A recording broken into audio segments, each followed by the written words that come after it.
quisiera orar para que este tiempo podamos aprender, podamos ser ministrados con lo que se va a traer.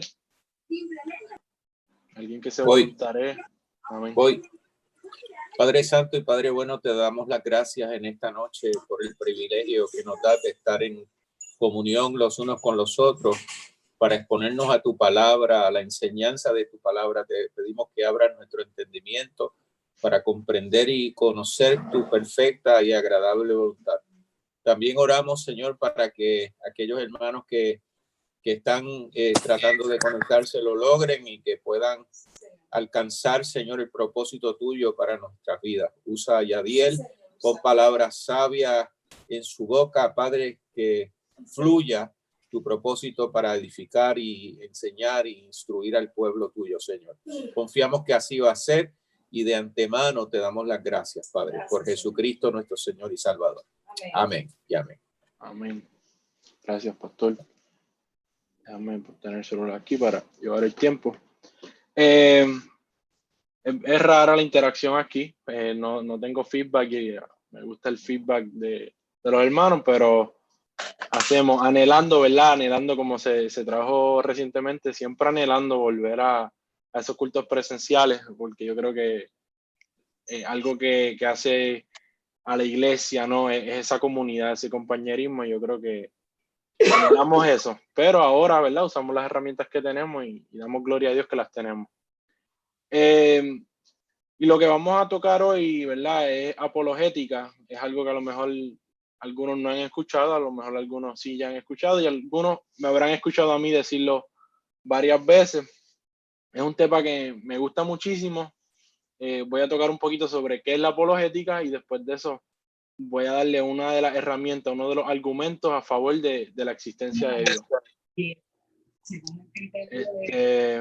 Vamos, ahí estamos. Y voy a hablar, lo primero que quiero hablar y compartir con ustedes es la importancia de la apologética en este tiempo. Antes de entrar a lo que es, ¿verdad? La apologética nos da herramientas de cómo dialogar, cómo defender, cómo explicar nuestra fe, cómo contestar las preguntas que se hacen, que retan el cristianismo. Y lo hace a través de herramientas como la filosofía, la ciencia, la lógica, a través del uso de la razón, no necesariamente, ¿verdad? Usando herramientas teológicas, ¿verdad? No necesariamente leyendo un pasaje bíblico y explicándolo de esa forma, sino buscando herramientas afuera, ¿verdad? De lo que es el análisis teológico para ayudar, ¿verdad? A poder comprender lo que creemos como cristianos. Y la base fundamental de lo que es la apologética es el uso de la razón. Poder contestar las preguntas que se nos hacen de una forma concertada y bien pensada. Yo creo que es bien esencial en este tiempo que eso sea lo que anhelemos y lo que busquemos como cristianos. Muchos estudiosos dicen, ¿verdad?, que en este tiempo se le puede llamar, que estamos entrando a lo que es la posverdad.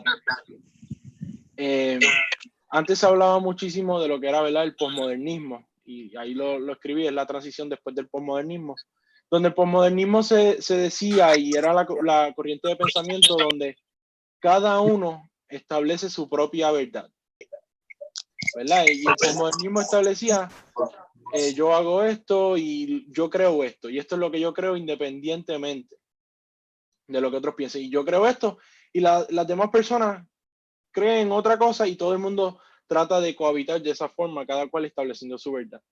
Pero a la era que estamos entrando ahora se le está conociendo como la era de la posverdad. Y ahí en la presentación yo puse más o menos una definición sencilla, ¿no?, de lo que es la posverdad.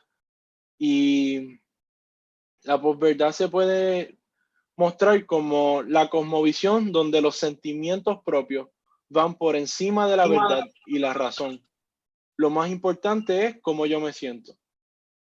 Y hoy día yo creo que analizando todo lo que está ocurriendo a nuestro alrededor, nos podemos dar cuenta que eso es algo que está permeando todos los aspectos de nuestras vidas.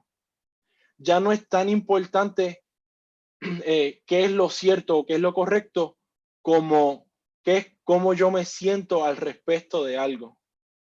Y yo creo que es un momento que hay que tenerle mucho miedo, ¿no? Hay que mucha precaución con eso, hay que estar bien alarmado, mejor dicho, sobre qué realmente, cómo enfrentamos esto, porque esto no es algo que nosotros queremos. En el momento donde los sentimientos van por encima de lo que es la verdad, de lo que son los hechos, estamos yendo rumbo al desorden, rumbo a la anarquía, rumbo a que cada cual haga como le parezca porque está buscando complacer sus propios sentimientos. Y se pierde el uso de la razón. Porque como sabemos y como dice la Biblia, ¿sabe? Engañoso es el corazón más que todas las cosas. ¿Quién lo conocerá? Y si nosotros nos dejamos llevar en la mayor parte de las cosas por cómo nos sentimos, es una sociedad en la cual está en mucho, mucho peligro. Y yo creo que estamos yendo y muchas personas están alarmando sobre esta nueva era que estamos entrando. Y la apologética nos da herramientas de cómo nosotros poder afirmar las verdades absolutas en medio de este tiempo, en especial las verdades que el cristianismo presenta. Y aquí, como les dije, ¿verdad? La apologética es esa herramienta, nos da unas herramientas principalmente para poder nosotros entender las ideologías que se levantan, para entender lo que el cristianismo está presentando y para poder alcanzar sobre todas las cosas a personas que están dejándose llevar por esta línea de pensamiento. Y la apologética nos da esa herramienta para poder, ¿verdad?, trabajar con ellos y poder expresar lo que nosotros creemos de una forma concisa. Y un ejemplo bien sencillo de lo que de las herramientas que la apologética nos provee, puso una frase ahí: la filosofía no sirve para nada. Y verdad, aquí a lo mejor le preguntaría a ustedes si alguien, verdad, me dice cuál es el problema con esa frase. Si alguien quiere hacerlo, me puede decir, pero si no, pues yo, verdad, lo comento. El problema fundamental con ese statement, ¿verdad? Ese dicho, la filosofía no sirve para nada, y algo que la apologética nos deja poder entender cuál es el problema, es que eso es un argumento filosófico. Entonces, es lo que se conoce como un argumento que se refuta a sí mismo. Si yo digo que la filosofía no sirve para nada, estoy haciendo un argumento filosófico, porque no un factual. O sea, yo no puedo, no es medible, no puedo compararlo a documentos oficiales, no puedo hacer nada. Es un argumento filosófico sobre mi cosmovisión y cómo yo veo el mundo. Y si yo veo el mundo como algo, como que la filosofía no sirve para nada, estoy refutando a mí mismo, porque es un hecho filosófico. Y la apologética nos permite ver ese tipo de argumentos y poder discernir su validez o la falsedad. En este caso, es un argumento que se refuta a sí mismo. Por ende, podemos decir, oye, la filosofía sí importa porque es la misma premisa que te lleva a llegar a tus conclusiones, ¿no? Y nos da esas herramientas para nosotros poder llevar un diálogo. Si estamos dialogando y alguien nos dice, por ejemplo, esa frase, o nos dice la frase que es muy común, las verdades absolutas no existen. Si uno comienza a tratar de llevar el diálogo aceptando esa frase, aceptando esa premisa, tenemos un problema porque estamos dialogando sobre una premisa que es falsa en sí mismo. Si yo digo que las verdades absolutas no existen, estoy postulando una verdad absoluta. Entonces, comenzamos a trabajar en el mundo de lo ilógico y las conversaciones no van a llegar a ningún lado. Por eso es bien importante nosotros tener ese enfoque no apologético de usar las herramientas de la lógica para poder nosotros llevar el mensaje de una manera, yo creo que convincente y la manera correcta. Y vamos a la palabra, ¿verdad? Apologética, suena rara. A mí me gusta tanto cuando uno dice yo soy un apologeta, ¿verdad? A veces no, para mucha gente no significa nada, pero yo creo que son cristianos pensantes, ¿no? Cristianos que piensan, y yo creo que esa es la mejor característica de lo que es un apologeta. Es un cristiano que piensa y utiliza las herramientas como la filosofía, la ciencia para llevar, ¿verdad?, el mensaje de Cristo. La palabra apologética viene de la palabra apología, y la palabra lo que significa muchas veces se traduce como defender la fe. Y cuando vemos la palabra apología decimos, oh, no estamos defendiendo la fe. ¿Cuál es el pequeño detalle con esa interpretación que es una correcta? pero no es la que a mí me gusta casi siempre resaltar, es que cuando decimos estamos defendiendo la fe, es que no sentimos que siempre estamos esperando respuestas, esperando que nos digan para nosotros contestar, esperando.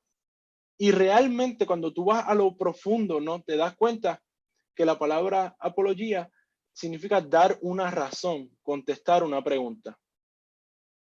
Pablo y Agripa, con el rey Agripa, cuando Pablo está pasando por el proceso de encarcelamiento, el rey Agripa le dice, por poco me convence a ser cristiano. Por poco tu apología me convence, es lo que le dice. Tu defensa, tu exposición. Y la palabra apología, cuando ves la raíz, ¿no? de la palabra, te das cuenta que no es tanto defensa, sino es como ofensiva. Ofensiva no es que causa ofensa, me refiero a ofensiva de que uno, el término, ¿verdad? Deportivo, ¿no? Donde uno va a anotar, donde uno va en el ataque. Y la palabra apología no es tanto defensa, sino es como ofensa, ¿no?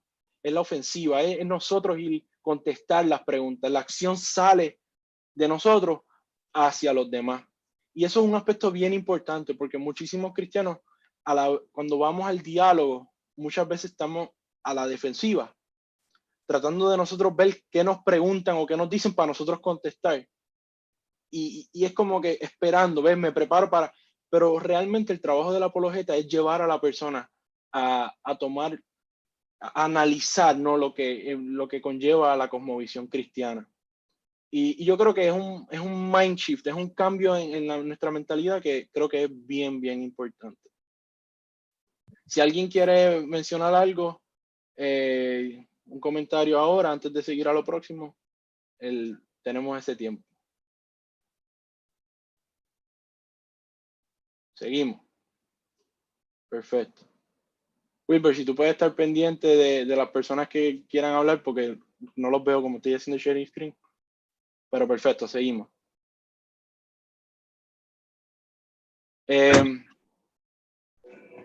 Aquí menciono, ¿verdad?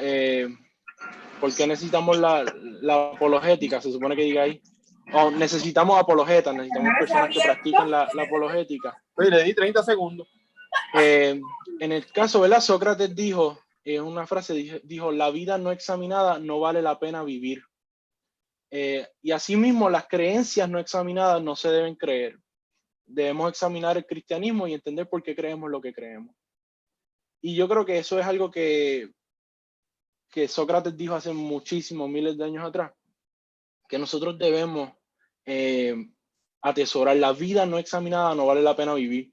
Y el cristianismo es una creencia, es una cosmovisión que tenemos que examinar, que tenemos que indagar, que tenemos que ir más allá y buscar si realmente se sostiene ante el peso de la evidencia y la rigurosidad, ¿no? Del examinar y analizar lo que postula. Y yo creo, y realmente yo puedo mirar hoy día y mirar mi vida, y creo que gracias a la apologética y a lo que he estudiado y a indagar, he visto que el cristianismo se sostiene ante el peso de la evidencia y por eso reafirma mi fe. Y por eso creo lo que creo. Y por eso en muchísimos momentos he dicho, siento que no quiero vivir esta vida. Siento que muchas cosas no me tienen sentido. Eso es lo que siento, pero sé que hay unas razones y hay unas evidencias sólidas que no puedo refutar. Y en mi vida puedo decir que realmente la apologética me ha ayudado a sostenerme y quedarme firme en la fe, porque me da ese incentivo, me muestra la realidad de una manera objetiva y no tanto de una manera subjetiva, como pueden ser mis emociones. Y esto es tan importante para este tiempo, porque en este tiempo estamos en el mundo, en el contexto de la posverdad. Entonces, si yo voy a hablarle con alguien y yo le digo, oye, tú no debes, Cristo es lo mejor, vamos a poner un ejemplo, Cristo salva, Cristo reina. Y la persona dice, sí, pero es que yo no me siento de esa forma, yo no te creo, eso no me hace sentir bien, eso no. Entonces, nosotros tenemos que comenzar a tratar de arraigar nuestros argumentos en la objetividad del cristianismo, no tanto en nuestras experiencias. Y esto yo lo he notado mucho, por ejemplo, en varias iglesias, donde he podido compartir personas de varias iglesias, mejor dicho, y muchísimas veces, cuando tratamos de llevar, ¿verdad? Tratamos de evangelizar, hacemos un peso total sobre una experiencia que nosotros tuvimos. Y no digo que eso esté mal, lo que digo es que en algunos contextos no es la mejor estrategia para nosotros llevar el mensaje. Porque yo puedo decir, oye, yo fui un domingo a la iglesia y oraron por mí y yo me caí. Y sentí la presencia de Dios de una manera sobrenatural. Y eso es real y yo lo he vivido. Pero la persona a lo mejor dice, esa persona me está mintiendo, eso es un loco, o sea, ellos, que no le voy a creer. Y por eso que muchas veces esos argumentos no tienen el mismo impacto a yo demostrar un argumento como el que vamos a tocar ya mismo. Yo decirle, oye, existe un Dios. Y es real, y aquí está la evidencia, aparte de mí, ¿sabes? Yo puedo salirme del panorama y como quiera la evidencia sostiene que existe un creador. Y yo creo que eso nos va a ayudar muchísimo a nosotros, más en este tiempo que se está levantando, para poder arraigar y presentar el cristianismo como una cosmovisión razonable, que se guía por la razón. Dios desea, ¿verdad?, que demos un paso de fe a la luz de la evidencia que tenemos. No que demos un paso al vacío. Y aquí ven becas, no es que nadie va a recibir dinero. Beca es el Baker's Encyclopedia of Apologetics. Y dice, la evidencia de la verdad debe preceder la fe. ¿Y a qué me refiero con esto? Y es muchas veces cuando hablamos de la fe,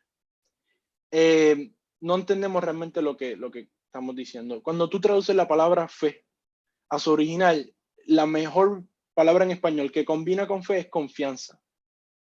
Y tú no depositas tu confianza sobre nadie en lo cual tú no tengas una evidencia para confiar. Y esto es totalmente aceptable y esto es lo que predica la palabra, ¿no? Nosotros es la certeza de lo que se espera, ¿no? La convicción de lo que no se ve. Y nosotros podemos lanzarnos a lo desconocido porque hemos visto la evidencia de lo que Dios ha hecho en nuestras vidas.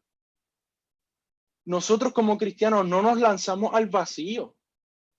No es que nos dicen, haz esto y lo hacemos porque sí, porque eso no es lo que presenta el evangelio. Es que yo aprendo, yo conozco a Dios, confío en Él y por eso en lo que no conozco decido actuar en confianza a lo que Él dijo. Y nosotros, no, cuando no es una fe ciega, ¿verdad? Como dicen, sino es una confianza y la confianza, la evidencia de verdad debe preceder la fe. Nosotros tenemos que estar claros de la evidencia que se presenta sobre el cristianismo y después ponemos nuestra fe. Y la realidad es que no muchos entramos de esa manera. Hay muchos, como en mi caso, por ejemplo, nací en una familia cristiana donde mi confianza en Dios y creciendo como niño era necesario yo poner mi confianza porque soy un niño. ¿Cómo voy a entender el peso de la evidencia que hay? Pero eso no quita que es mi responsabilidad como cristiano, luego que está esa confianza puesta, buscar la evidencia, indagar, profundizar en la fe. Y yo creo que ese es el acto responsable que tenemos que hacer todos como cristianos. Como les dije, si hay algún comentario, alcen la mano, Wilber les quita el mute y seguimos. Y ahora les quiero presentar, oye, no sé si vaya muy rápido, pero no, estamos bien. El argumento cosmológico. Son 2 series, el próximo jueves venimos de nuevo.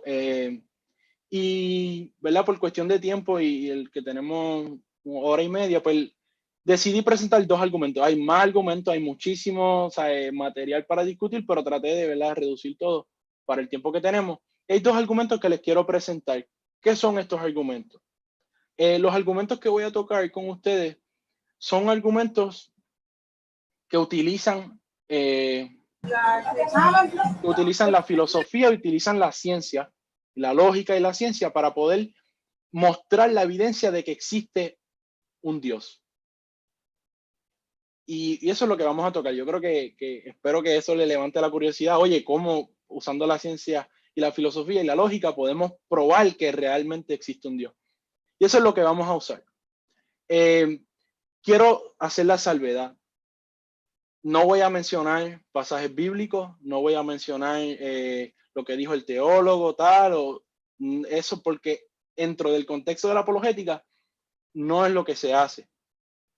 No estamos obviando, ¿verdad? Y quiero ser claro, enfático, que, pues eso no sirve porque no tiene la Biblia. Pues si alguien piensa así, ¿verdad? Difiero grandemente porque creo que la evidencia del cristianismo se sostiene ante la evidencia del cosmos, ¿no? Y la creación y todo lo que envuelve nuestra vida revela la existencia de un Dios. Y creo que es totalmente válido. Lo otra salvedad que quiero hacerle y ponerle claro es que estos argumentos revelan la existencia de un Dios, revelan la existencia de un Teos, ¿no? De un ente que sobrepasa nuestro mundo físico, que trasciende el mundo físico. No apunta directamente al a Jesús o al Dios de las Escrituras. ¿A qué me refiero con esto? El trabajo del apologeta es un trabajo integral, tiene que envolver muchas, ¿verdad? Muchas facetas, pero este tipo de argumentos, cuando tú llevas un diálogo, llevas una conversación con alguien, es bien importante comenzar en las mismas premisas. Si tú estás hablando con alguien que tiene una melcocha de ideas, o es ateo, o dice Dios no existe, o dice, oye, yo no sé si Dios existe, o a lo mejor es agnóstico, tú tienes que llevar las personas a un punto, a unas premisas en las cuales estén de acuerdo y de ahí ir construyendo. De ahí tú vas construyendo, de lo que creen igual, de las cosas que están en común, no desde las diferencias. Ese es un problema muchísimas veces que comenzamos a hablar con otras personas, empezamos a evangelizar o empezamos a compartir en la vida y comenzamos tocando las diferencias. Y ahí es que está el problema, porque si tú comienzas con las diferencias, nunca esperes que conectes en algún lugar. Siempre tenemos que comenzar, ¿verdad?, con las cosas que tenemos en común. Y este argumento es bien importante, porque si yo estoy hablando con alguien que no sabe lo que cree, no tiene idea, o alguien que piensa es ateo, ¿no? Dice no existe un Dios, estos argumentos nos van a llevar, cuando se presenten, a llevar a la persona, ¿no?, a mostrarle que podamos aceptar la premisa que tiene que existir un ser que sobrepasa el mundo físico, que trasciende el espacio y tiempo. ¿Por qué? Porque si podemos llegar a esa premisa, ya estamos a un paso de presentarle a Jesús. Si yo digo, no creo en nada, no creo qué sé yo qué, y te presento a Jesús como el Mesías, como Dios que vino a la tierra, pues ya tenemos un gran brinco, porque la persona ni siquiera cree que Dios existe. Estamos hasta ahí. Y es bien importante nosotros poder llegar a ese punto en común. Y yo creo que estos argumentos, los dos argumentos que vamos a tocar, son sumamente importantes para llevarnos a esa primera premisa, a ese primer acuerdo donde yo pueda decir, hay evidencia de que existe un Dios que trasciende nuestra naturaleza. Y después de ahí es el trabajo de nosotros continuar la conversación y llevarlo y presentarlo a Jesús. Para llevarlo y presentarlo a Jesús, ¿verdad? Nuestra vida tiene que dar testimonio de eso, pero también hay herramientas herramientas históricas que nos revelan, que nos muestran quién fue Jesús, ¿no? Y muestran el sustento de que en realidad era Dios, es Dios. Y vamos a tocar el primer argumento. El primer argumento se llama el argumento cosmológico. Y se los presento ya mismo. El argumento cosmológico, ¿verdad? Hay una serie de argumentos que muchos filósofos han hecho a lo largo del tiempo, pero hay tres que se resaltan. El primero es el Kalam, el tomista y el leibniziano. Perdón. Y vamos a tocar y nos vamos a enfocar en el argumento Kalam. ¿Por qué les digo que estos argumentos los usamos los teístas? Y es porque el argumento Kalam es un argumento sumamente bueno para presentar y la historia detrás es que fue desarrollado por musulmanes. Por eso el nombre Kalam, ¿no? Y fue desarrollado por musulmanes para probarnos la existencia de que existe un Dios que trasciende nuestra naturaleza y un argumento sumamente bueno que nosotros utilizamos. Y esta es la construcción del argumento Kalam. Así que si están apuntando, yo creo que este es bien importante que anoten este argumento. El argumento está construido de una forma deductiva, ¿no? La 1 y la 2 son las primeras premisas, y si se cumplen esas dos premisas, la tercera, en efecto, se tiene que cumplir por las leyes de la lógica. Y se puede definir de la siguiente manera. Todo lo que comienza a existir tiene una causa. El universo comenzó a existir, por eso podemos deducir que el universo tiene una causa. ¿Estamos hasta ahí? Y ahora vamos a presentar, y les voy a presentar argumentos para las primeras dos. Porque, ¿qué dijimos? Que si la evidencia apoya las primeras dos premisas, las primeras dos cláusulas, entonces podemos en efecto decir que el universo tiene una causa. Cuando me refiero al universo, no me refiero al planeta Tierra. Me refiero a todo el mundo físico, a lo que se conoce en la ciencia como el espacio-tiempo, ¿no? La fibra de la materia del mundo, todo lo que es material, todo lo que es espacio y todo lo que es tiempo. A eso nos referimos con universo. Y el punto, ¿no?, del argumento es que si el universo tiene una causa, la causa del universo tiene que trascender al universo, porque fue lo que causó, fue lo que efectuó que se creara ese universo. Por ende, no puede ser parte del mundo físico. Y ahí es que está, ¿verdad?, lo interesante de este argumento. Entonces, vamos a tocar el primer punto. Y creo, sí, vamos a tocar el primer punto, que es la primera cláusula. Y es todo lo que comienza a existir tiene una causa. Antes de eso, alguien que quiera hacer pregunta, un comentario, por favor, alguien que hable, que diga algo. Alguien diga algo, aunque sea amén. Está bien interesante. Amén. Muy bueno, Yadiel. Muy bueno, Yadiel. Adelante. Amén. Gracias. Oye, ve, ayudan esos boosts. Seguimos con el próximo. Vamos para la primera cláusula. Todo lo que comienza a existir tiene una causa. Y realmente no hay mucho aquí que debatir. Yo creo que es una premisa que es self-evident, ¿no? Es evidente por sí sola, es obvia que todo lo que comienza a existir tiene una causa. Y esto se le conoce, ¿no?, como el principio de causalidad. Es el principio en la lógica que establece eso mismo. O sea, nadie en su experiencia de mundo ve que de la nada, de la absolutamente nada, aparezca algo, o que la nada, el absoluto nada, cree algo. La enciclopedia dice ahí, ¿verdad? From absolutely nothing comes absolutely nothing. De lo absoluta, del nada absoluto, sale nada en absoluto. Y eso es una premisa obvia. Yo sé que es bien difícil uno poder conceptualizar lo que es un nada absoluto. Pero yo creo que a la misma vez es bastante obvio lo que la premisa causa, ¿no? Tiene que las cosas que se causan, a lo mejor hacemos el contrapositivo, ¿no? Las cosas que los efectos que vemos siempre tienen una causa. O sea, se movió algo, es porque algo lo movió. Las cosas no ocurren de la nada así porque sí.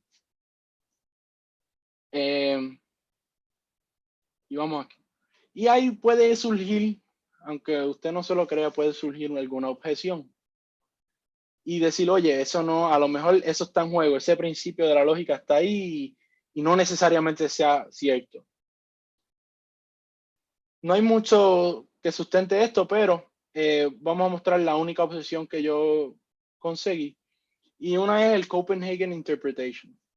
Es un nombre fancy para lo que dice después. Dice, la física cuántica nos muestra una excepción debido a que en el nivel subatómico eventos ocurren sin causa. Y debí ponerle comillas. Con los recientes avances, lo que es la física cuántica. ¿Qué es la física cuántica? La física cuántica es lo que pasa adentro de un átomo. En la escuela nos enseñaron las moléculas, y las moléculas están compuestas por átomos. Y los átomos adentro tienen más cosas todavía, ¿verdad? Sabíamos que los protones, que los átomos tienen protones, neutrones, electrones, pero sucede que adentro de esas partículas subatómicas están ocurriendo más cosas todavía. Y hay un efecto que se dice donde ocurren fluctuaciones en energía dentro de ese mundo, dentro de ese espacio subatómico. Y por lo que se ha estudiado hasta ahora, muchísimos de esos eventos de fluctuaciones energéticas aparentan ser totalmente aleatorias. ¿Qué pasa? Hay otros estudios más recientes que están diciendo que no ocurren de manera indeterminística, que no son totalmente aleatorios, sino que están ocurriendo basándose en unas leyes. Pero vamos a considerar el hecho de que son totalmente aleatorios, de que está en un estado, imagínate la partícula subatómica y de la nada aparece otra partícula y aparece al lado. Y vamos a suponer que eso está ocurriendo aleatoriamente. Con todo y eso, podemos usar la respuesta que está ahí, que es que ese evento no está ocurriendo de la nada. No es un nada absoluto. Hay algo. Está el vacío subatómico. Están las leyes de la física que rigen el movimiento y el comportamiento de todas las partículas. Y ya ahí se rompe este argumento de que, oye, desde la nada se produjo. No, no, no es de la nada. Hay un gamaje de un ambiente que permite que siquiera hayan fluctuaciones energéticas. Y yo creo que es una interpretación. Dudo que cuando estés hablando con alguien por ahí, te va administrándole, te diga, oye, no, pero es que está el Copenhagen Interpretation que dice, no es muy común, pero nos preparamos para, ¿verdad?, todo tipo de objeción. Yo creo que esa está resuelta. Ocurre en el vacío subatómico. Hay leyes de la física que están rigiendo ese espacio y su comportamiento. Y vamos a la segunda cláusula. Esta yo creo que es un poquito más interesante. Y la segunda cláusula nos dice, comentario, ¿alguien tiene? Siempre quiero hacer la salvedad. Puede comentar al respecto de la primera. Nadie. Seguimos. La segunda cláusula que vimos, no, acá, aquí, en el Calam, la primera fue todo lo que comienza a existir tiene una causa.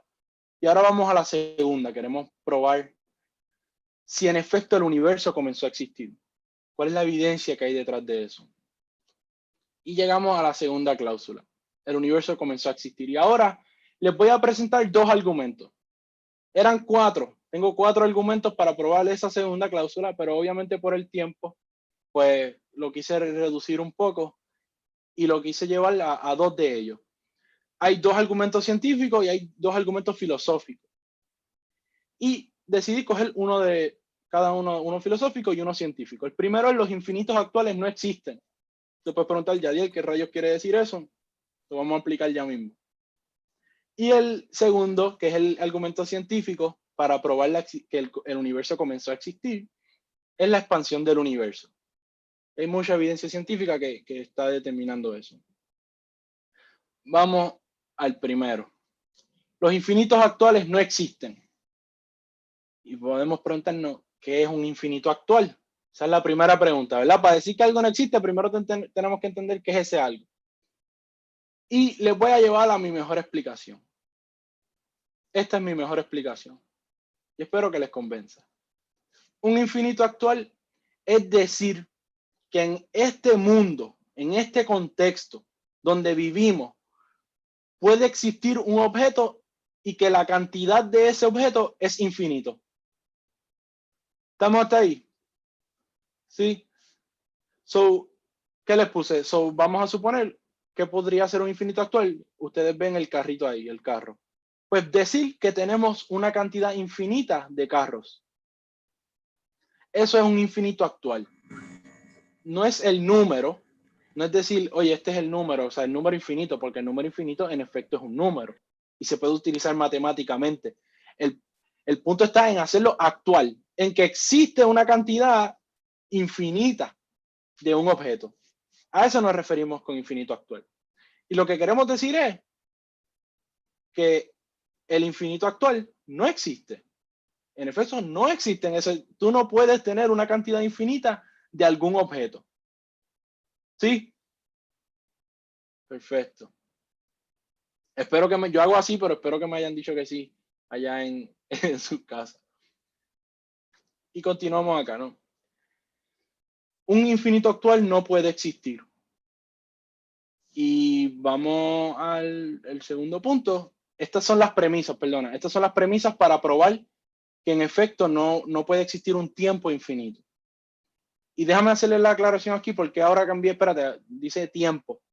Y es porque queremos llevar a la premisa de que, imaginémonos, ¿qué queremos probar? Queremos probar que el universo comenzó a existir.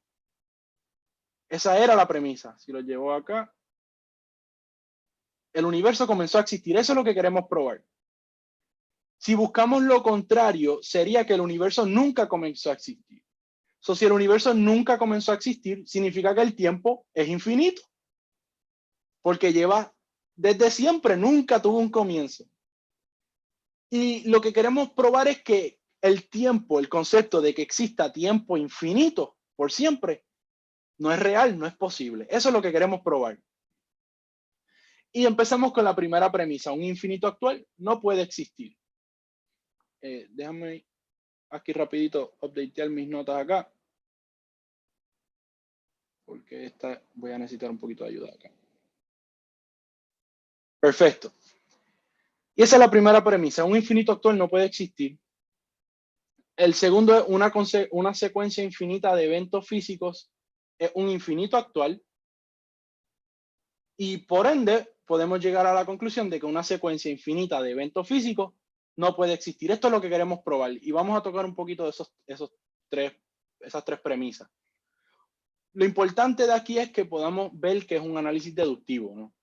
Que podamos entender el argumento. El argumento dice, si un infinito actual no puede existir y una secuencia infinita de eventos físicos, muchos eventos detrás del otro, que ocurrieron en el tiempo, es un infinito actual, pues entonces podemos concluir que esa secuencia de eventos físicos que ocurrieron, en efecto, no pueden existir. ¿Estamos? Eso es lo que queremos probar. Y vamos a empezar con un infinito actual. ¿Por qué un infinito actual no puede existir?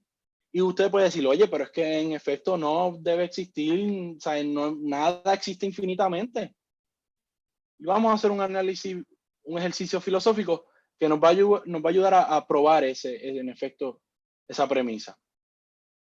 Y ahí hubo un filósofo, un matemático, que creó un experimento mental. A mí me gustan los experimentos mentales porque te ayudan a mostrar un punto. Y el filósofo se llamaba Hilbert. Y Hilbert creó el ejercicio mental, y yo quiero que ese ejercicio lo hagamos todos. Creó un hotel. Y el hotel nos ayuda a entender la premisa de lo que es un infinito actual no puede existir. Y vamos a empezar pensando, todo el mundo ahí en su casa, vamos a imaginarnos este hotel. Y el hotel que nos vamos a imaginar tiene una cantidad limitada de habitaciones. Podemos decir, en este caso que estamos viendo aquí, el hotel tiene 4 habitaciones. El cuarto, 1, 2, 3 y 4. Y quiere entrar un huésped nuevo. Ahí vemos el huésped nuevo que quiere entrar. ¿Qué pasa? Que no puede. En efecto, el huésped no puede porque todos los cuartos están llenos. Yo creo que este es el ejercicio fácil. Aquí todos podemos ver. No puede, todos los cuartos están llenos. Pero ahora Hilbert cambia la cosa y la pone bien interesante. Y nos viene a llevar para que podamos ver las cosas absurdas que ocurren cuando un infinito actual existe. Y lo primero que hace Hilbert es que nos dice, oye, vamos a cambiar el hotel. Ahora el hotel es un hotel que tiene una cantidad de habitaciones infinita. Estamos viéndolo. Imagínense el hotel, un hotel bien bello, pero ya no tiene 4 cuartos. Ahora tiene infinitos cuartos. ¿Qué sucede? Llegó un huésped nuevo, trae el huésped allí al lobby y le dice, oye, quiero una habitación. Pero hay un hecho adicional. Todos los cuartos están llenos en el hotel de Hilbert. Tiene infinita cantidad de cuartos, pero todos los cuartos están llenos. En el hotel anterior, donde las habitaciones eran limitadas, pues sabíamos que tú no puedes entrar a un hotel donde todas las habitaciones están llenas. ponen el sign de no vacancy, ¿verdad? No hay cuarto, no hay lugar. Pero en este hotel tiene una infinidad de cuartos y todos están llenos. Y uno diría, pues no puede entrar. No puede entrar porque todos los cuartos están llenos. ¿Pero qué sucede? El dueño del hotel dice, no te preocupes, eso lo resolvemos bien sencillo. Y le dice a todas las personas que se muevan al cuarto con el número, añadiéndole 1 al número de cuarto de ellos actual. So, si tú estabas en el cuarto 1, te mueves para el cuarto 2. Si estabas en el cuarto 2, te mueves al cuarto 3. Y así por el estilo. ¿Y qué sucede? Sucede que el cuarto número 0, el primer cuarto, se queda vacío. El primer cuarto se queda vacío. Entonces, él va, le da la llave al huésped y le dice, mira, ve al primer cuarto, al cuarto número 1, y él entra y ahí. Pero uno se pregunta, pero estaba lleno a capacidad. Todos los cuartos estaban llenos, pero como quiera logró entrar un huésped adicional. Y esto se puede repetir cada vez que entre un huésped. Pero vamos a ponerlo más interesante todavía. ¿Verdad? El huésped aquí va, ¿verdad? Estaba afuera y entra ese primer cuarto. Ahora más interesante todavía. El hotel tiene cuartos infinitos, pero sigue lleno a capacidad. Y viene una infinidad de huéspedes. ¿Cuántos huéspedes llegan? Infinitos huéspedes. Tiene infinitos huéspedes llenando el hotel. Pero todos los cuartos están llenos y llegan infinitos huéspedes. Y uno diría, esa está difícil. ¿Cómo entonces entra infinita cantidad de huéspedes al hotel? Pero el propietario nos asombra y dice, no hay problema alguno. Esto se resuelve bien sencillo. Y el propietario le dice, oye, a todo el mundo que está en el hotel, muévanse, miren su número de cuarto y multiplícalo por 2. Coges tu número de cuarto, lo multiplicas por 2 y te mueves a ese cuarto. Y entonces, ¿qué sucede? Que todas las personas se van a mover, como sabemos, a cuartos con números pares. Porque un número par, por definición, es un número que se multiplica por 2. Entonces, el que estaba en el 1 se va al 2, el que estaba en el 2 se mueve al 4, el que estaba en el 3 se mueve al 6. ¿Y qué sucede? Que todos los cuartos que estaban pares quedan llenos y todos los cuartos que son con números impares quedan abiertos. Y de esa manera va por la infinita cantidad de huéspedes y les va dando sus llaves y van moviéndose a los cuartos. Y de esa manera el propietario mueve del cuarto al 1, 3, 5 y por ahí sigan todos los impares. Y esto es imposible. ¿Cómo tú tienes un hotel lleno y logras entrar más personas? Eso es lo absurdo que ocurren, ¿no? Cuando tú tienes una cantidad infinita de algo. Y este ejercicio mental nos ayuda a mostrar eso no es posible y confirma la primera premisa. Otro punto bien interesante es que si el propietario llegara a decir todas las personas que tienen número de cuarto del 6 en adelante se tienen que ir, el propietario despide una cantidad infinita de huéspedes y se queda con 5. So, despide la misma cantidad de huéspedes que habían en el hotel y se queda con 5. Y es imposible tú restarle infinito y que tengas un número 5. Y esas son la cantidad de absurdos a los que tú comienzas a llegar cuando tratas de tener un infinito actual. Y espero que yo hice con mucho amor estas grafiquitas, espero que las hayan podido entender. Porque yo sé que hay un esfuerzo mental que hay que hacer para poder entenderlo, pero espero que les haya ayudado. Y aquí mostramos, ¿no? Una secuencia infinita de eventos. Y esta es la segunda premisa. Ahí está escrita, dice, una secuencia infinita de eventos físicos es un infinito actual. ¿Y qué queremos decir? Lo que queremos decir, ya probamos que los infinitos actuales no existen. Ahora queremos decir que una secuencia infinita de eventos, en el tiempo, todo evento infinito, que eso no puede existir. ¿Y cómo probamos que una secuencia infinita de eventos físicos son un infinito actual. Y la forma que lo hacemos es una forma bien sencilla. Vamos a hacerlo a pequeña escala. Vamos a pensar en el día de ayer. Y tú puedes pensar, ok, estamos en el día de ayer. Y podemos tomar el día de ayer y picarlo en minutos. Lo picamos en minutos. Oye, podemos pensar en el año anterior y picar el año en días. O lo podemos picar en meses. Eso es fácil, ¿verdad? Hasta ahí estamos. Podemos picar una cantidad de tiempo. Ahora vamos a suponer, nos imaginamos que el mundo ha existido por siempre. El tiempo es infinito. Y no sé si ven la línea ahí. Nos imaginamos que cada rayita que vemos ahí, el espacio en cada rayita, significa un año. Si nos imaginamos el tiempo como una línea y lo picamos por cada año, ¿con qué nos quedamos?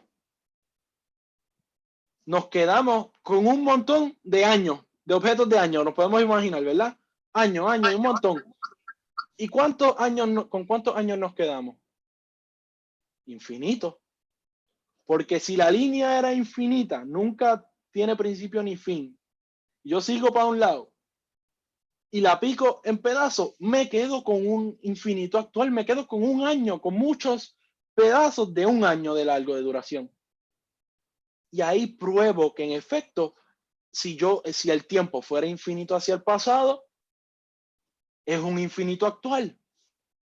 Y llegamos a la premisa que una secuencia infinita, por lo tanto, una secuencia infinita de eventos físicos no puede existir porque es un infinito actual.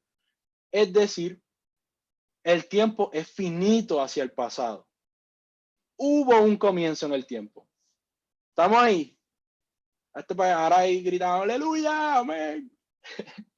Porque acabamos de usar un argumento filosófico para probar que en efecto el tiempo tiene que ser finito.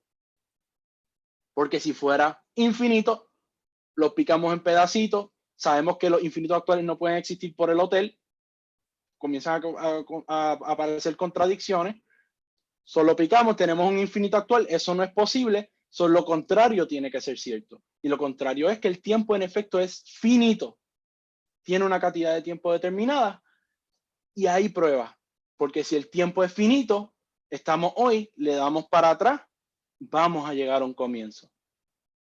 Y ahí probamos la segunda cláusula del argumento Kalam, que es que el universo comenzó a existir. Tú puedes decir, oye, pero a lo mejor el tiempo, pero el espacio. Pues mira, ¿qué sucede? Los eventos, los nuevos hallazgos científicos de hace bastantes años, con Einstein y todos estos físicos teóricos, se probó que el espacio y el tiempo están unidos. Son una sola cosa, por eso se llama ahora espacio-tiempo. Por ende, todo lo que envuelve el espacio-tiempo, que es nuestro universo, todo tuvo un comienzo. El universo tuvo un comienzo. Y espero que ese argumento lo hayan podido entender y hayamos podido llegar a él ahí felices y gozosos porque lo logramos entender. Espero que sí. Y ahora vamos para el próximo argumento. El próximo argumento que queremos para poder sustentar la idea de que el universo comenzó a existir es la expansión del universo.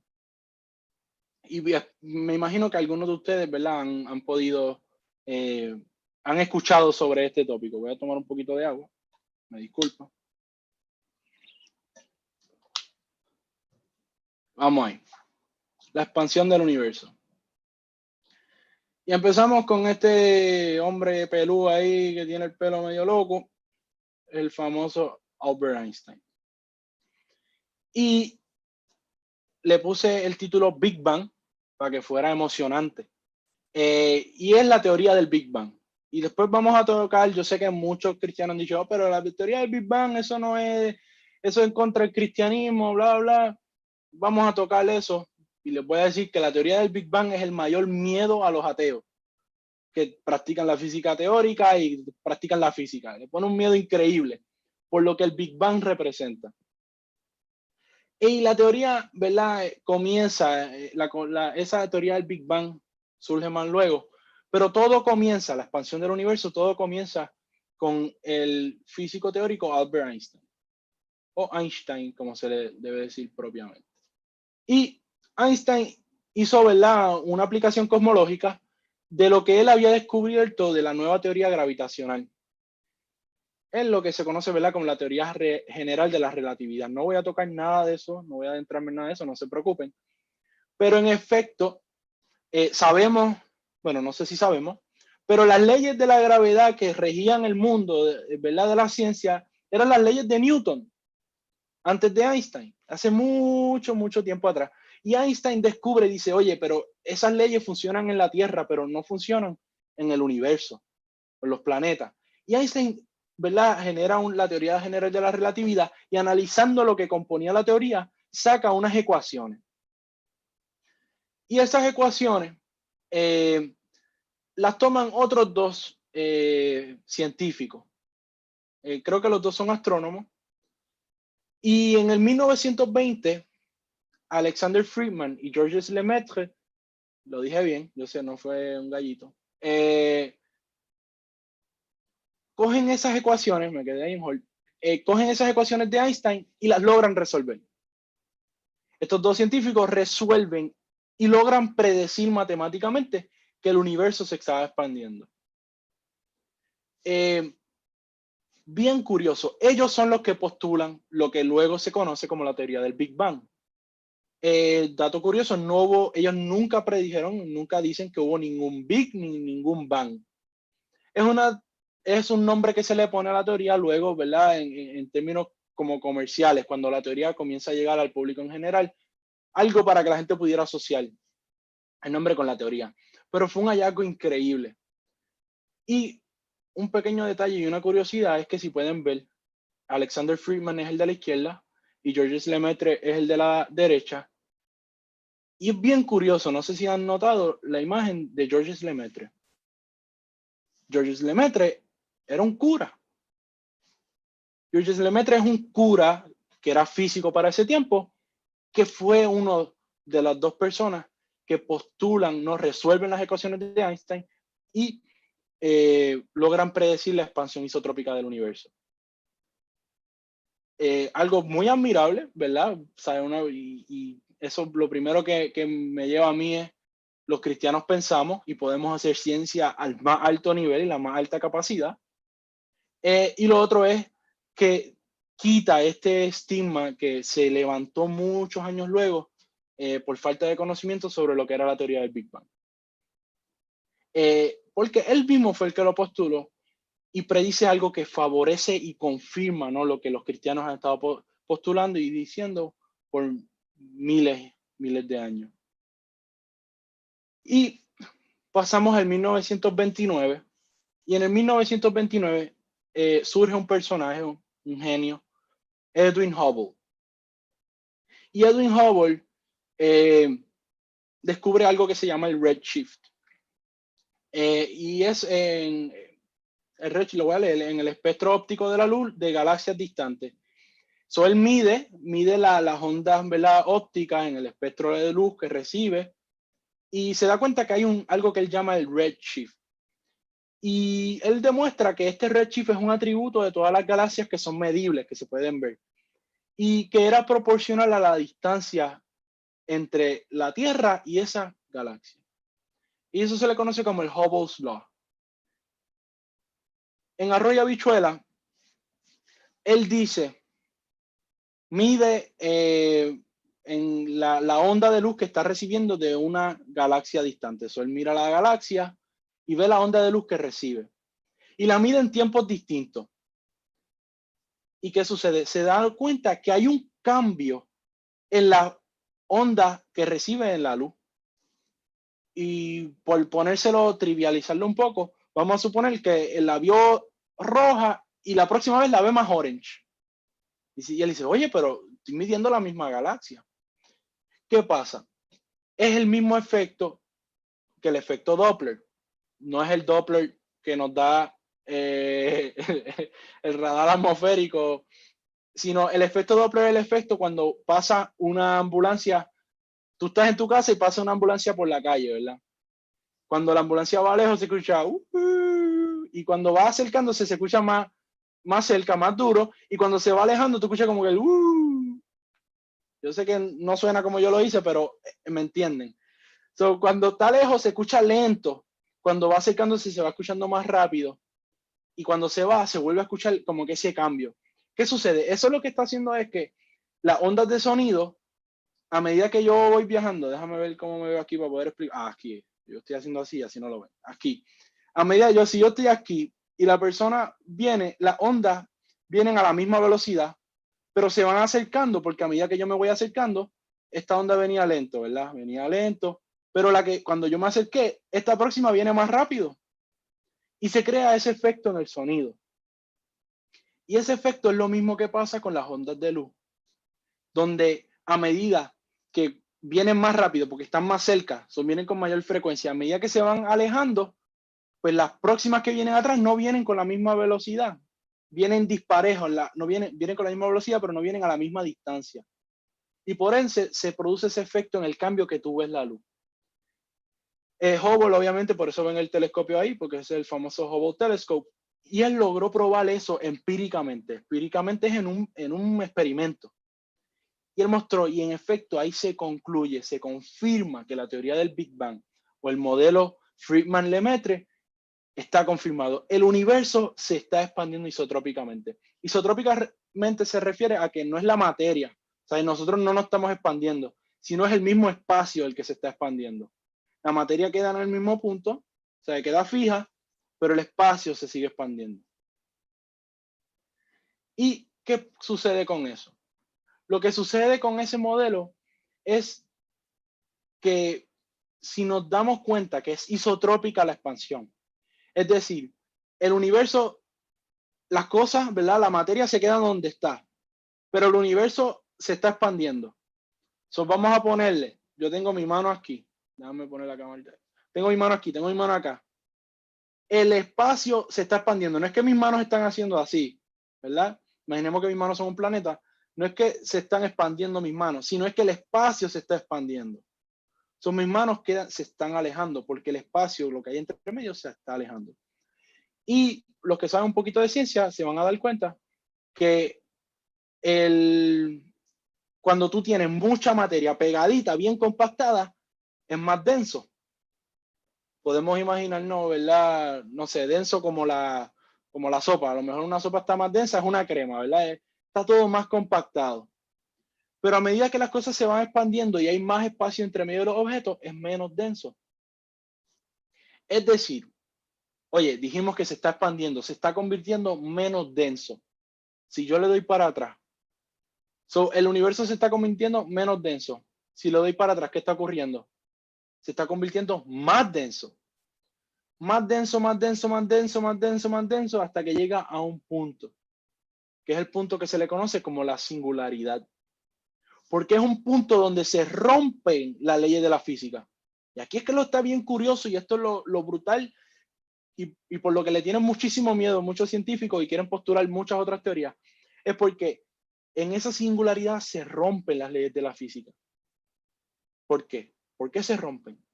Se rompen porque tiene densidad infinita. Porque es un punto donde hay densidad infinita. Y la densidad infinita no puede existir. La densidad infinita no existe. No es posible alcanzar ese valor. Pero en la singularidad, ahí se llega, se alcanza. Tienes un evento que rompe las leyes de la física. Y si rompe las leyes de la física, nos podemos preguntar y podemos postular que en efecto no fue las leyes de la física que efectuaron eso. ¿Estamos hasta ahí?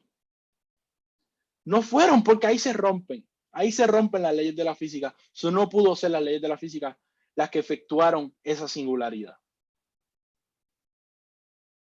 Y ahí les presento el argumento nuevamente.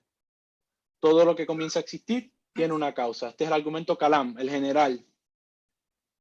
Dijimos, todo lo que comienza a existir tiene una causa. Y ahí estuvimos claros todos y dijimos que la objeción que pudiera pasar sobre los átomos subatómicos, los niveles, ¿verdad? Las partículas subatómicas, no es válido, porque ahí existe la física y está rigiendo.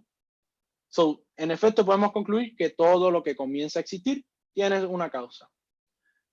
Vamos a la segunda premisa. El universo comenzó a existir. Y ahí tocamos dos argumentos. El primer argumento fue los infinitos actuales.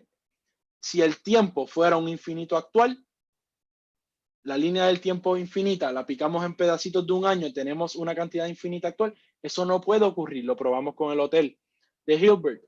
Se cae esa primera premisa. Ya con esa premisa estamos claros de que el universo comenzó a existir. Pero, ¿verdad? Para recalcar, para decir de nuevo que no comenzó a existir, perdón, traemos la evidencia científica y lo traemos a través de la expansión del universo. Hay otro argumento filosófico y hay otro argumento científico. El argumento científico, el otro, es la segunda ley de la termodinámica que habla sobre la entropía, ¿no? Y la energía usable y cómo está cambiando de estado. Pero confirmamos el primer punto, confirmamos el segundo y entonces lógicamente podemos concluir que en efecto el universo tiene una causa. Y aquí nuevamente decimos aleluya, amén, y damos gracias a Dios, porque se está sustentando y cuando yo lo veo de esta forma, no, se sustenta en efecto, no, lo que la Biblia postuló por miles de años. Y esto es algo, oye, déjame darle este backstory, ¿no? Esta historia que ocurrió atrás de todo esto.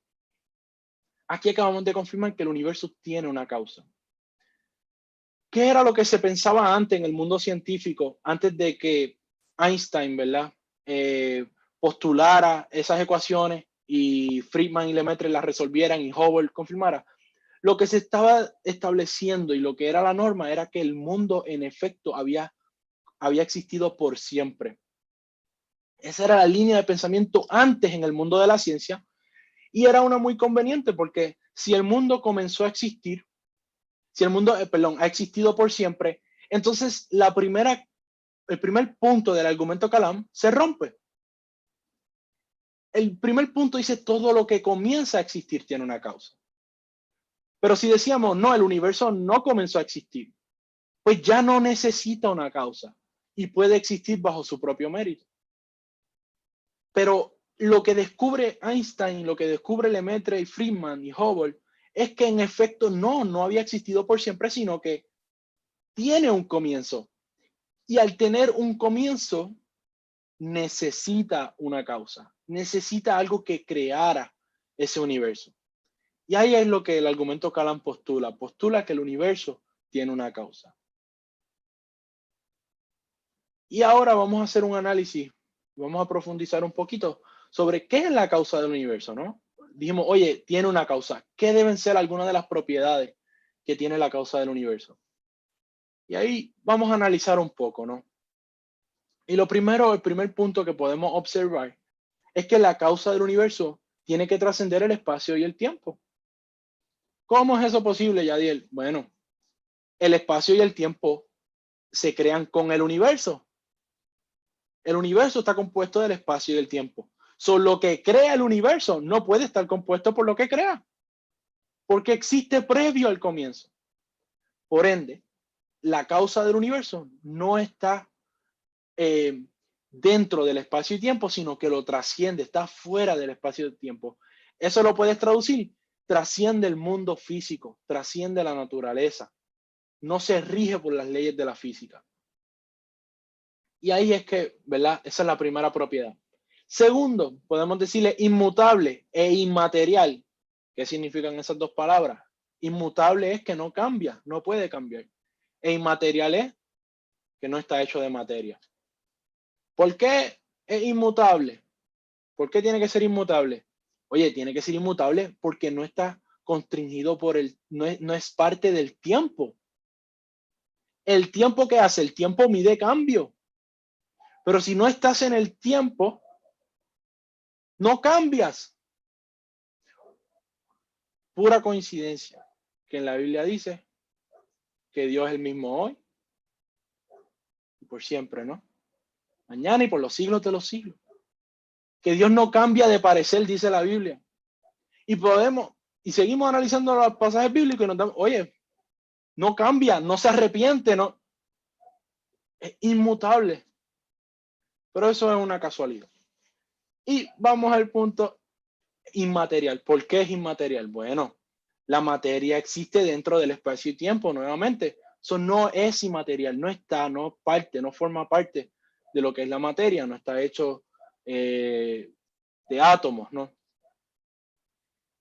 Y vamos a la tercera, no tiene una causa ni comienzo.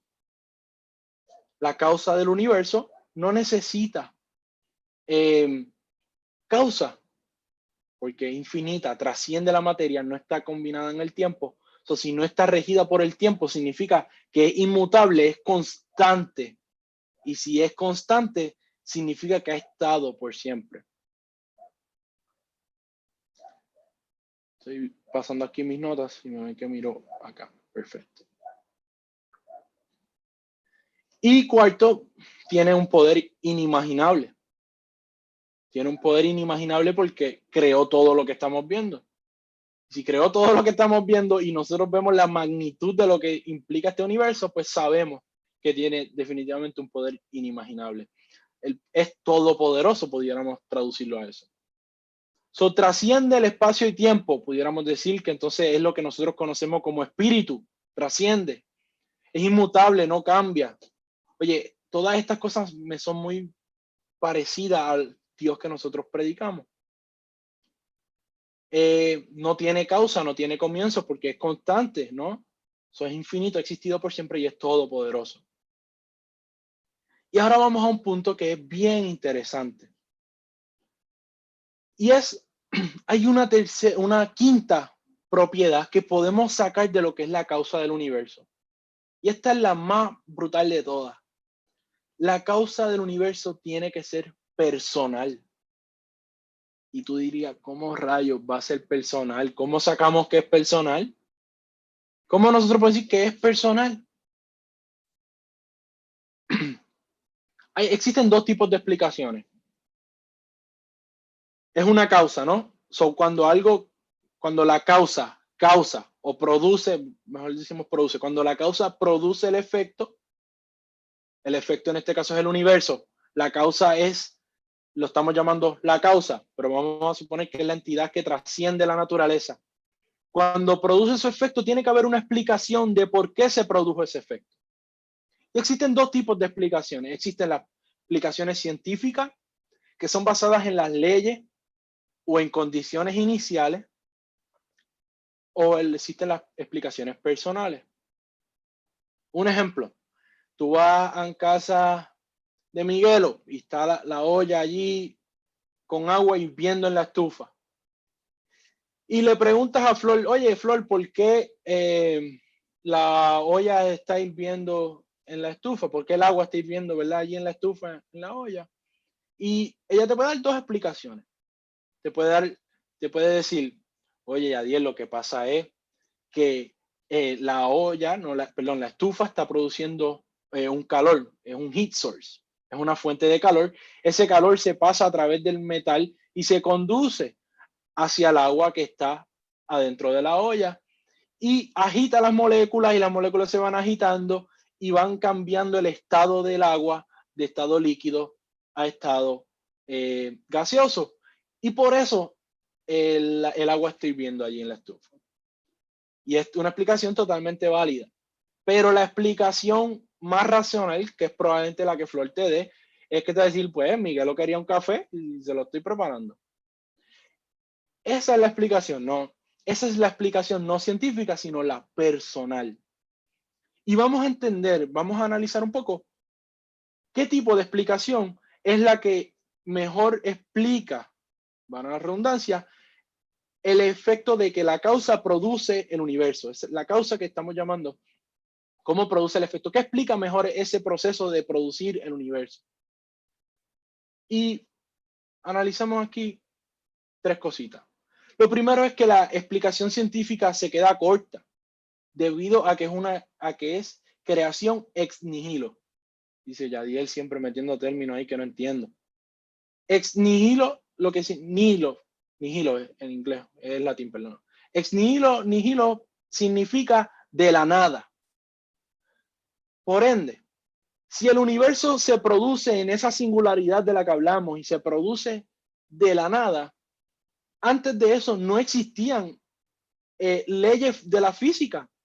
No existía lo que nosotros conocemos como la ciencia. Las leyes de la física no existen porque no existe el universo. Entonces, no puede ser una explicación científica. ¿Estamos hasta ahí? No puede ser porque la ciencia y la física no existen.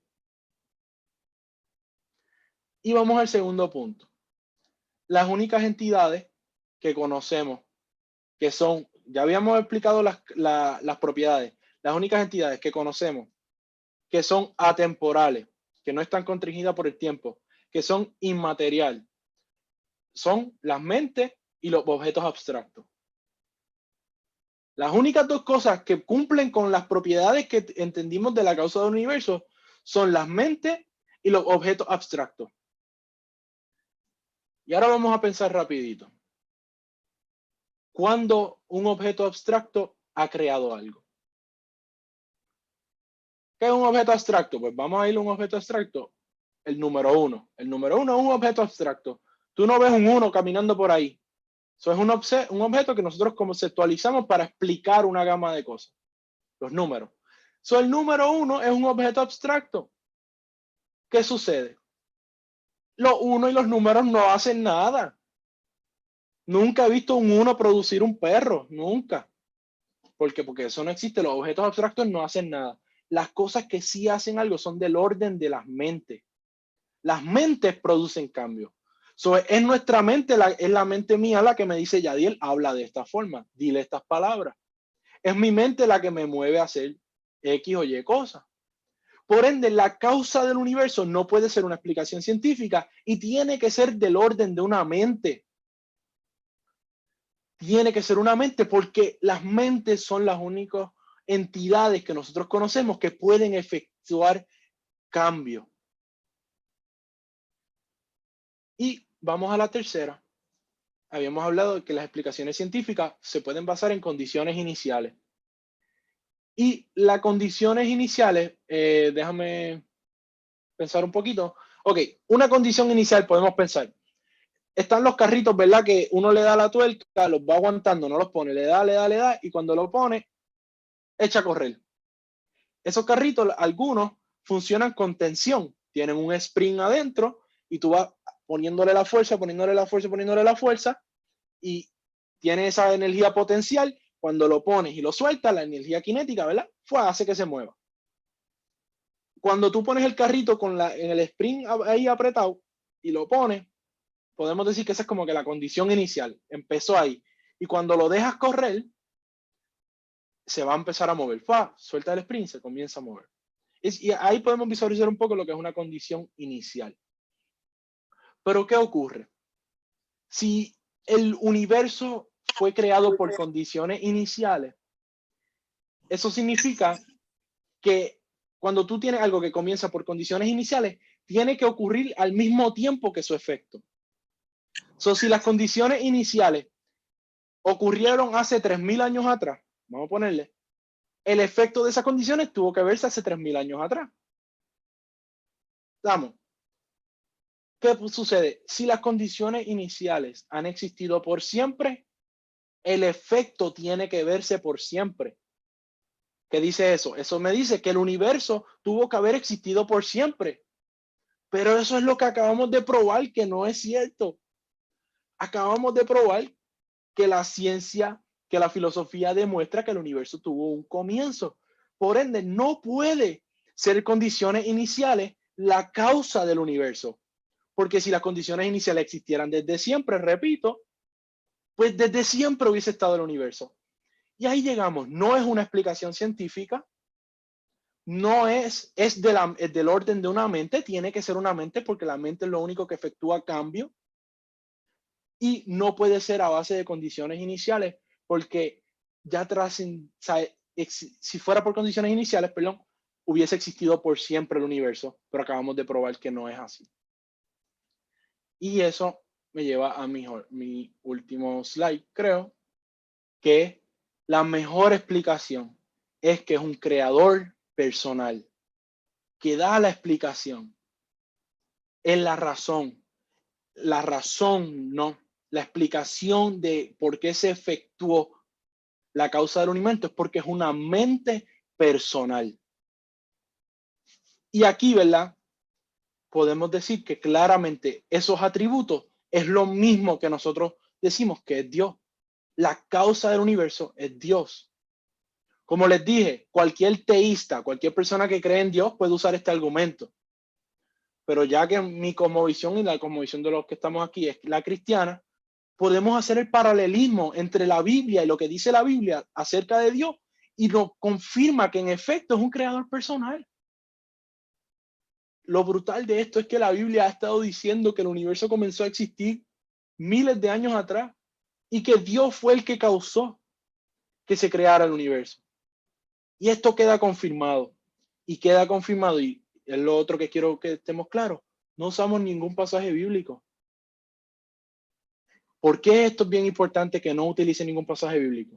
Decirlo, oye, pero vamos a escucharlo. Es porque si yo voy a donde alguien, muchas veces utilizando la Biblia entramos en pensamientos, en razonamiento circular. ¿Por qué yo tengo que creer en Dios? Porque es la palabra de Dios, porque Dios lo dice, esa es la palabra de Dios. ¿Y por qué, sabe? ¿Por qué yo tengo que creerle a la palabra de Dios? Bueno, porque Dios lo dice en la Biblia. Pero, ¿me entiendes? Estamos circulando, no tiene ningún efecto. Pero al usar este argumento, tenemos una forma para darle validez a la Biblia. Y tenemos la forma para presentar que Dios en efecto existe y que sí puede plasmarse. Porque si existe, puede escribir. Si creó el universo, escribir puede, eso estamos claros. Por eso es tan importante esto. Nos ayuda a traer desde el entorno de la sociedad, de los argumentos filosóficos y argumentos científicos, poder probar que en efecto existe un creador. A ver cuánto tiempo tengo. Tengo 3 minutos. Le doy las gracias por darme de su tiempo. Si alguien tiene una pregunta, algún comentario, tenemos 2 minutos para hacer eso y después yo creo que tenemos el último minuto para orar y después. Yadiel. Sí. Y todos los hermanos, Dios les bendiga. En los pasados días yo he estado leyendo un libro que tiene que ver con las estadísticas de por qué la gente joven entre 25 y 35 años están abandonando la iglesia. Y es bien curioso que en este estudio se encuentra que la mayoría de las cosas que se están enseñando y transmitiendo y la forma como se transmiten las verdades de la palabra de Dios en muchas de las iglesias es un sistema estrictamente religioso. Solo es la Biblia, solo es Dios, solo es fe, solo es confianza, solo créelo y olvídate del resto. No tienes que entenderlo, solamente créelo. Y entonces, pues cuando entran al mundo, cuando entran a la universidad, cuando entran a hablar con gente que son un poco más pensantes y que argumentan, se encuentran sin herramientas y muchas veces terminan abandonando la fe y abandonando la palabra y lo que quizás hasta han creído desde niños. Entonces, yo estoy bien contento que tú estés argumentando, explicando, hablando de esta experiencia. Y como joven entiendo que aunque nosotros los adultos quizás no necesitamos entender todo lo que tú estás transmitiendo, de hecho hay cosas que yo voy a tener que ir a repasarlas, pero por el otro lado, creo que me ayuda a poder entender y tener algunas herramientas que de otra manera no las tendría. Y yo me alegro que tú lo estés compartiendo porque creo que lo necesitamos.